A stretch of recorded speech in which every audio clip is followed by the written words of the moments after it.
প্রায় ২ বছর আগে মাদ্রাসায় আসা যাওয়ার সময় তাদের দুজনের পরিচয় হয়। তাদের দুজনের মধ্যে গড়ে ওঠে প্রেমের সম্পর্ক। লুকিয়ে প্রেম চলে দীর্ঘদিন। এরপর তারা বিভিন্ন জায়গায় বিভিন্ন সময় তারা একসঙ্গে মিলিত হতেন। এরই মধ্যে ওই ছাত্রী অন্তঃসত্ত্বা হয়ে পড়ে। এরপর প্রেমিক তাকে বিয়ে করবেন বলে আশ্বাস দিতে থাকেন। ২ মাস যাবৎ সকল যোগাযোগ বন্ধ করে দেন সেই প্রেমিক। গত মঙ্গলবার ভোরে ওই মাদ্রাসার ছাত্রী একটি ফুটফুটে কন্যা সন্তানকে জন্ম দেয়। কোনো উপায় না পেয়ে স্ত্রী ও সন্তানের দাবি নিয়ে বুধবার সকালে ওই প্রেমিকের বাড়িতে আসেন এই মেয়ে। তবে বাড়িতে জায়গা না দেওয়ায় বাড়ির সামনেই অবস্থান নেন ওই নারী। আমি তো বুঝতে পারছি না, আমি তো বাচ্চা মানুষ, এতদিন বুঝতে পারছি না। পরে কালকে হঠাৎ করে এমন অবস্থা, আমি এটাও বুঝতে পারছি না।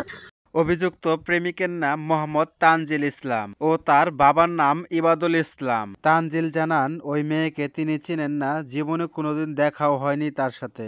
আল্লাহর বান্দার আজকে আমি সর্বপ্রথম দেখলাম, মানুষের আওয়াজ করে আমি সবসময় বলতে 8 মাসের ভিতরে আমার বাড়িতে একদিন কইতেছে না যে ইয়ে হয়েছে, আমার পেটে বাচ্চা, আপনার পুতের বাচ্চা।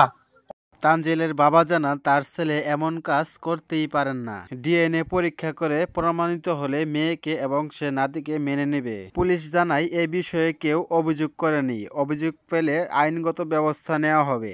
নরসিংদীর শিবপুরের মাসিমপুর ইউনিয়নের চৌঘরিয়া কান্দাপাড়া গ্রামের এই ঘটনাটি ঘটে। এই ঘটনার পরই এলাকা জুড়ে ব্যাপক চাঞ্চল্যের সৃষ্টি হয়। স্থানীয়রাও সেই মেয়েকে দেখতে অভিযুক্ত তানজিলের বাড়িতে ভিড় করে। স্থানীয় গণ্যমান্য ব্যক্তিদেরকে এই বিষয়টি নিয়ে সমাধান করার কথা জানান তারা।